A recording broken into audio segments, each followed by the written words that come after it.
اس کے بعد باب نمبر 11، باب الحجاب و خروج النساء لحاجتہن، حجاب پردہ اور عورتوں کا اپنی حاجت کے لیے نکلنا۔ حاجت سے مراد ایک ہوتی ہے قضائے حاجت، ان کے پیشاب پخانے کے لیے، اور دوسرا کسی بھی ضروری کام کے لیے۔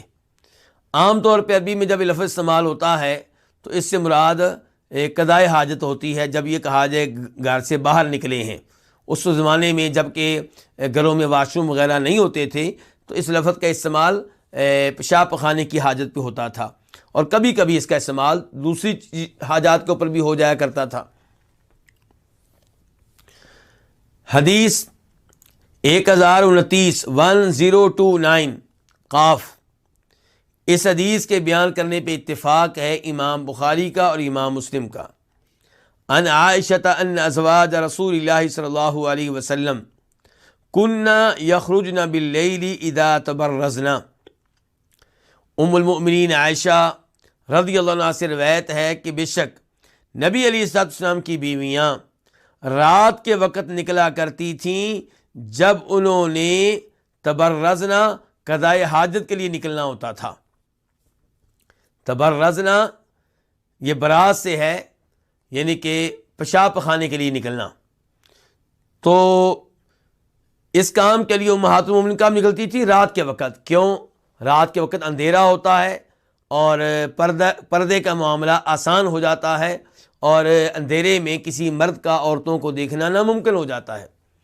اس لیے آپ علیہ السلام کی بیویاں رات کے وقت ہی نکلا کرتی تھیں، ان کے دن کے وقت نکلنے سے اجتناب کیا کرتی تھیں۔ اچھا، نکلتی کدھر تھیں؟ اب نکلتی تھیں الی المناصع، مناصع نامی جگہ کی طرف۔ اور مناصع جگہ جو ہے اس کا تعارف کیا ہے؟ وَهُوَ صَعِيدٌ أَفْيَحٌ، یہ کھلا میدان تھا۔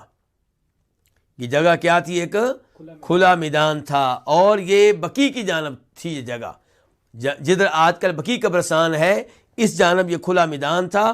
تو آپ علیہ السلام کی بیویاں نکل کے گھروں سے نکل کر قضائے حاجت کے لیے رات کے وقت ادھر جایا کرتی تھیں۔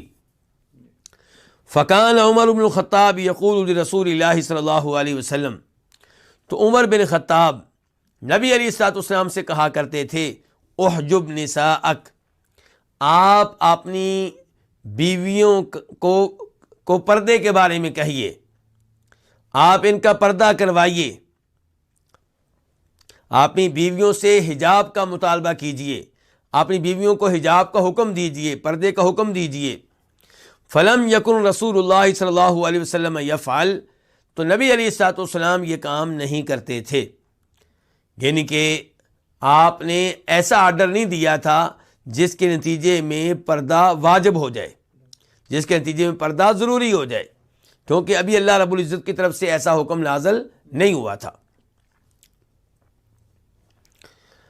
فخرجت سودۃ بنت زمعہ، تو سودا بنت زمعہ نکلیں، زوج النبی صلی اللہ علیہ وسلم، نبی علیہ السلام کی وائف، لیلتن ایک رات، من اللیالی راتوں میں سے، عشاءً رات کے وقت، عشاء کے وقت۔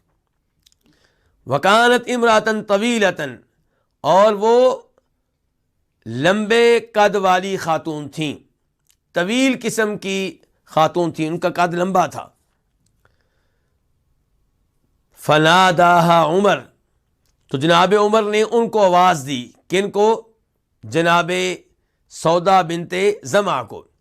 کیا آواز دی؟ الا قد عرفناک یا سودا، خبردار ہم نے تمہیں پہچان لیا ہے اے سودا۔ کیوں یہ آواز دی؟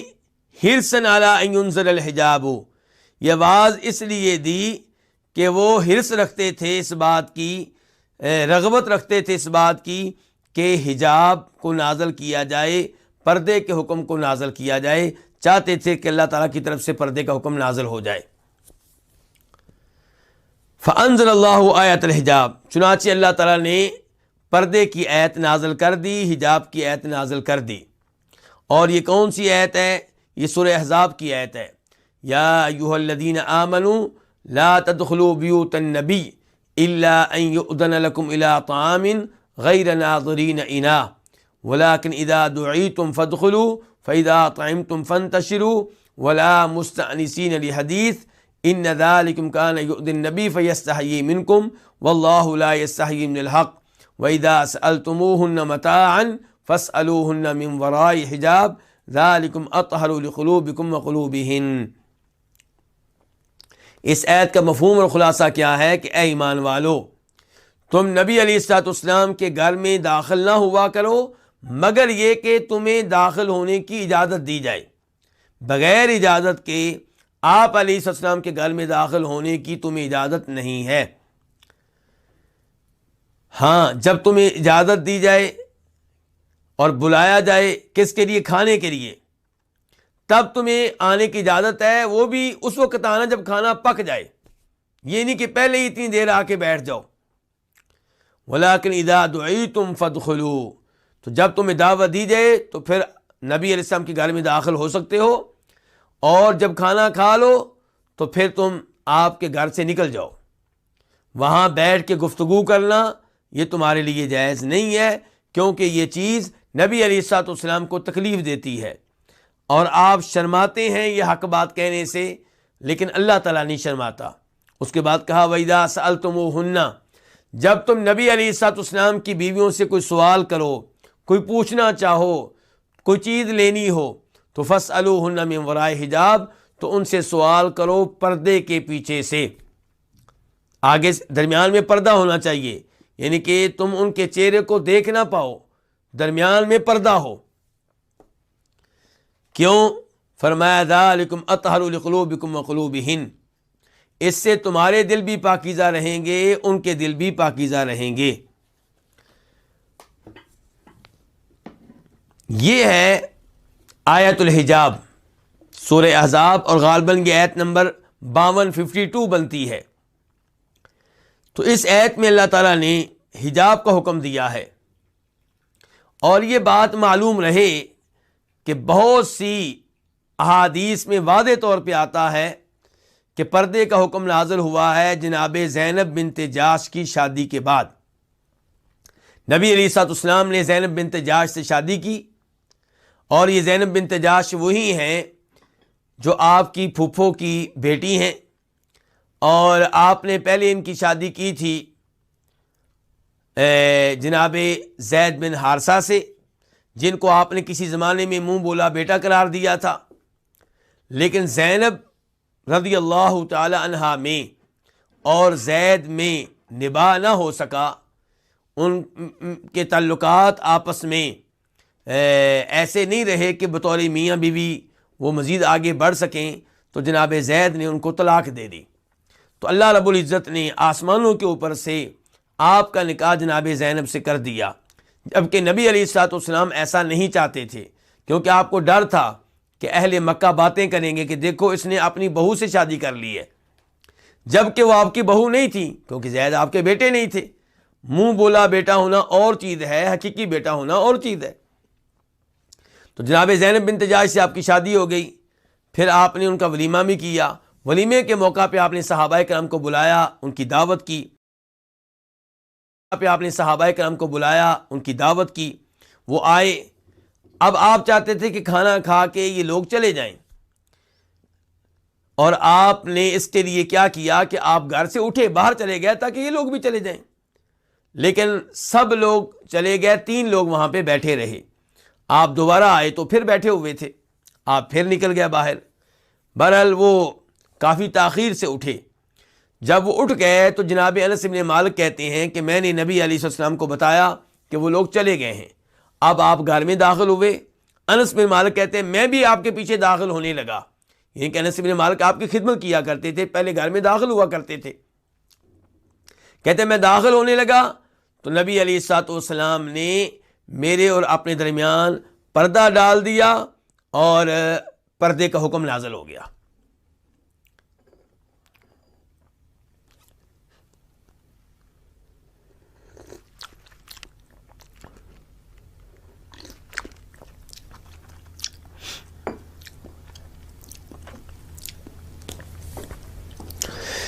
تو اس سے پتہ چلا کہ پردے کا حکم نازل ہوا ہے جناب زینب بنت جاش کی شادی کے بعد. اور ابھی جو حدیث ہم نے پڑھی ہے اس سے لگ رہا ہے کہ اس واقعے کے بعد تو ان دونوں میں بظاہر تعارض اور ٹکراؤ محسوس ہو رہا ہے. تو ہم کیا کہیں گے کہ یہ واقعہ بھی ہوا اور اس کے بعد زینب بنت جاش کی شادی بھی ہوئی اور انہی دنوں یہ پردے کا حکم نازل ہو گیا. تو اس لیے آپس میں کوئی تعارض نہیں ہے. یہ واقعہ ہوا، جناب عمر چاہتے تھے کہ پردے کا حکم نازل ہو. جناب عمر بڑی غیرت والے تھے اور وہ پسند نہیں کرتے تھے کہ نبی علیہ السلام کی بیویاں جو ہیں ان پہ دوسرے مردوں کی نگاہ پڑے. اور انہوں نے آپ علیہ السلام کے سامنے اس خواہش کا اظہار بھی کیا، لیکن آپ اللہ کے حکم کا انتظار کر رہے تھے. جب اللہ کا حکم نازل ہوا تو اس کے ساتھ ہی حجاب شروع ہو گیا، پردہ شروع ہو گیا. اور یہاں آیت کا ترجمہ میں نے آپ کے سامنے رکھا ہے. اس میں اللہ تعالیٰ کیا کہہ رہے ہیں کہ تم آپ کی بیویوں سے جب سوال کرنا چاہو پردے کے پیچھے سے کرو، اس سے تمہارے دل بھی پاک رہیں گے اور ان کے دل بھی. اور آج جب ہم پردے کا کہتے ہیں تو عورتیں کیا کہتی ہیں، مرد کیا کہتے ہیں، جی دل صاف ہونا چاہیے. پردہ دل کا ہوتا ہے. تو نعوذ باللہ، کیا صحابہ کرام کے دل صاف اور پاک نہیں تھے؟ کیا نبی علیہ السلام کی بیویوں کے دل پاک اور صاف نہیں تھے؟ ان سے زیادہ کس کے دل پاک صاف ہوں گے؟ جب انہیں پردے کا حکم ملا ہے تو دوسروں کے لیے یہ حکم بدرجہ اولا ہے. دوسروں کو اس معاملے میں ان سے کہیں زیادہ احتیاط کرنی چاہیے تاکہ ہمارے دل بھی پاک رہیں. اگر ہم کوشش کریں گے کہ ہماری عورتوں سے گفتگو پردے کے پیچھے سے ہو اور وہ بھی ضروری گفتگو، اور ان کی بھی ہم سے گفتگو پردے کے پیچھے سے ہو، تو اس سے ہمارے دل بھی پاک رہیں گے، ان کے دل بھی پاک رہیں گے. اور آج ہماری عورتیں کہتی ہیں کہ یہ تو جی میرے پھپھو کا بیٹا ہے، یہ میری خالہ کا بیٹا ہے، یہ میرے ماموں کا بیٹا ہے، وہ بھی میرا بھائی، یہ بھی میرا بھائی، یہ بھی میرا بھائی. یہ بالکل مناسب بات نہیں ہے اگر یہ پردے سے بچنے کے لیے کہی جا رہی ہے. ویسے کوئی شک نہیں، سارے مسلمان آپ کے بھائی ہیں دینی لحاظ سے، اور یہ جو پھپھو کا بیٹا ہے وہ دینی لحاظ سے بھی، رشتہ داری کے لحاظ سے بھی. لیکن جب اللہ کا حکم آئے گا تب وہ بھائی نہیں ہے، کیونکہ پھپھو کے بیٹے سے آپ کا نکاح ہو سکتا ہے. اگر بھائی ہے تو نکاح کیوں ہو رہا ہے اس سے؟ اگر بھائی ہے تو وہ آپ کے باپ کے فوت ہونے پہ آپ کے باپ کی جائیداد کا وارث کیوں نہیں بنتا؟ تو پتہ چلا وہ بھائی نہیں ہے. ہاں آپ ویسے پیار سے کہہ لیں، کوئی عرض نہیں ہے، لیکن جب شریعت کی بات آئے گی تو تب وہ بھائی نہیں ہوگا. تب آپ اس سے پردہ کریں گی، آپ اس کے ساتھ تنہائی میں بیٹھ نہیں سکیں گی. تو ان امور کا خیال رکھنا چاہیے.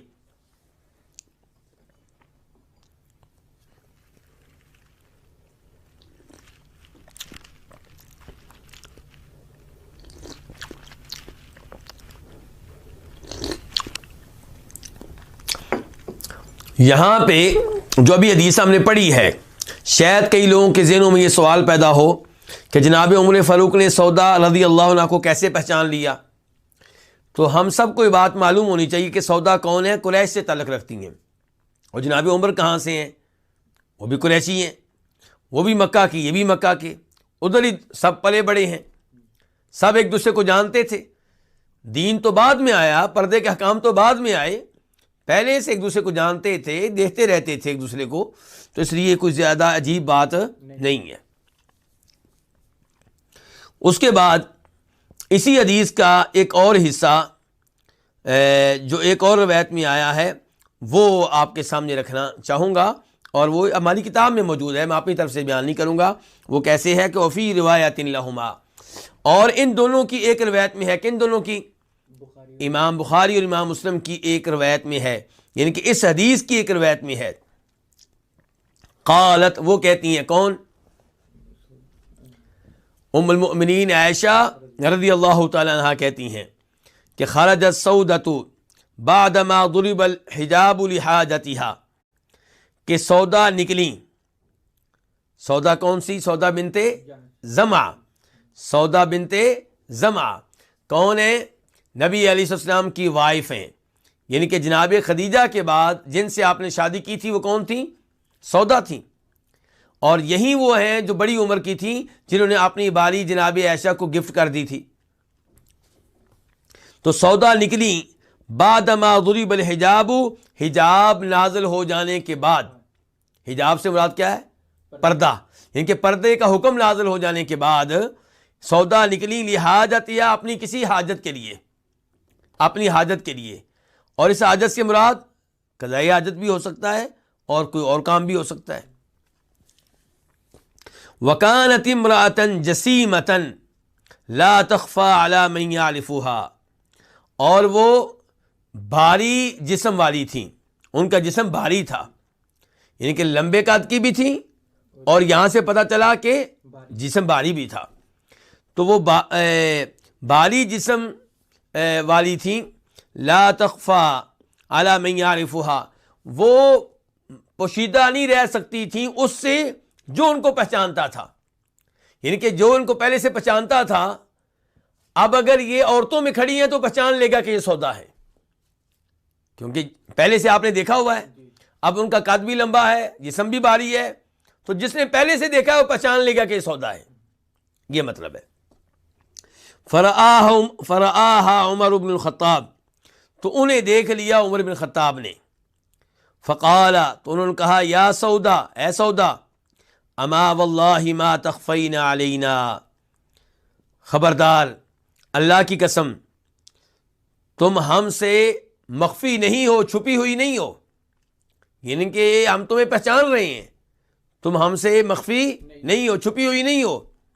فانظری کیف تخرجین، تو دیکھو تم کیسے نکلتی ہو، یعنی کہ غور کرو تم گھر سے کیسے نکلتی ہو، یعنی کہ اگر نکلنا بھی ہے تو ایسے نکلو کہ پہچانی نہ جاؤ، یعنی کہ ہم تو تمہیں پہچان رہے ہیں۔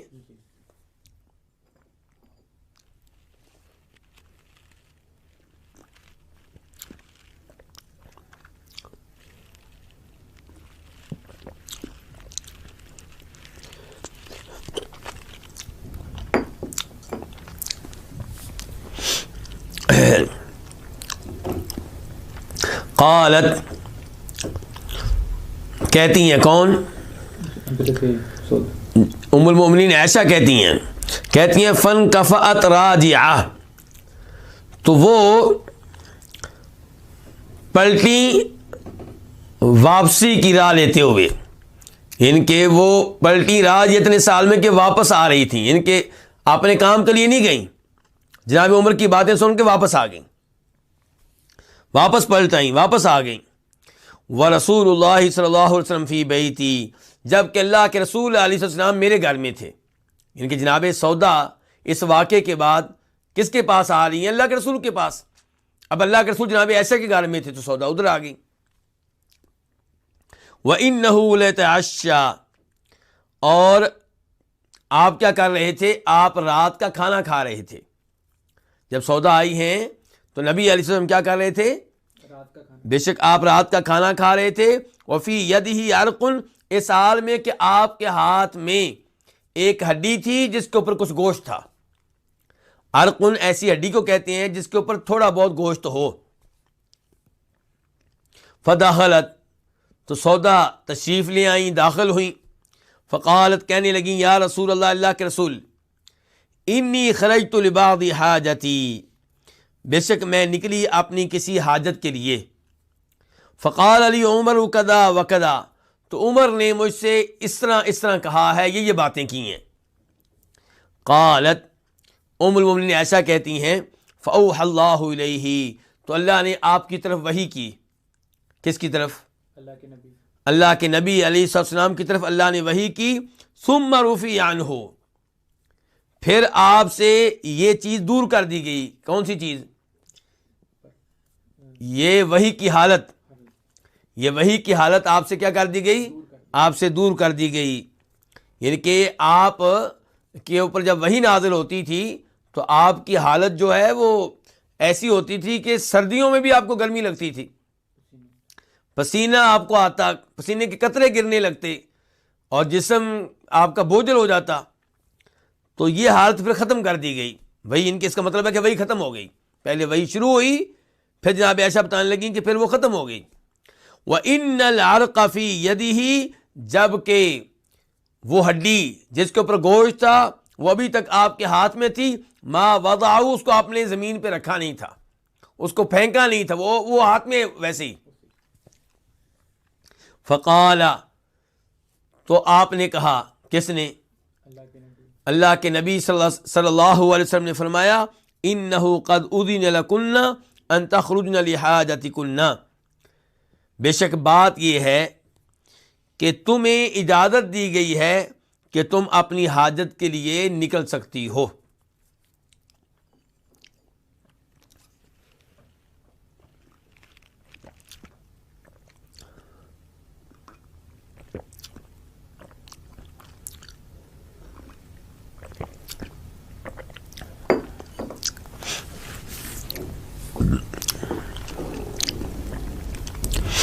یہاں سے کیا پتا چلا؟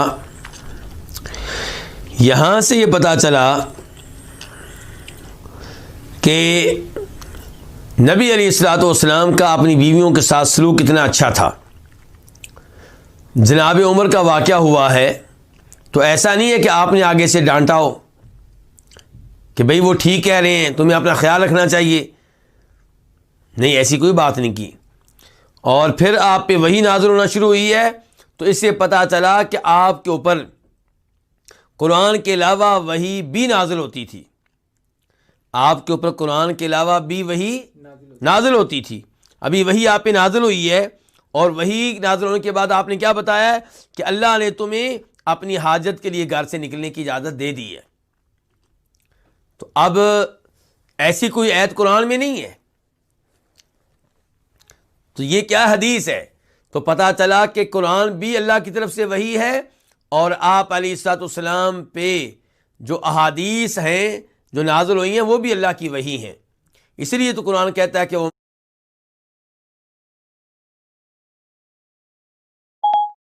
ينطق عن الهوى ان هو الا وحی یوحی، کہ آپ علیہ الصلوۃ والسلام اپنی ذاتی خواہش سے بات نہیں کرتے، وہ وحی ہوتی ہے جو آپ کہتے ہیں.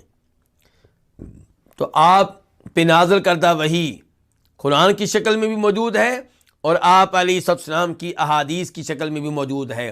قرآن پہ ایمان لانے کا دعویٰ کرنے والا اور آپ کی احادیث سے انکار کرنے والا، یہ ایسا شخص مسلمان نہیں ہو سکتا. مسلمان وہی ہوگا جو قرآن پہ بھی ایمان لائے اور آپ علیہ السلام سے ثابت شدہ احادیث پہ بھی ایمان لائے. اس کے علاوہ اس حدیث سے یہ بھی پتہ چلا کہ عورتوں کو اپنی حاجت کے لیے، ضرورت کے لیے گھر سے نکلنے کی اجازت ہے.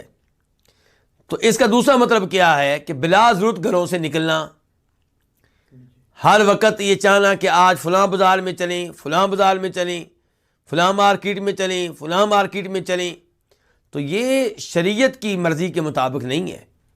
اللہ تعالیٰ فرماتے ہیں سورہ احزاب میں، وَقَرْنَ فِي بُيُوتِكُنَّ، کہ اپنے گھروں میں ٹک کر بیٹھی رہو.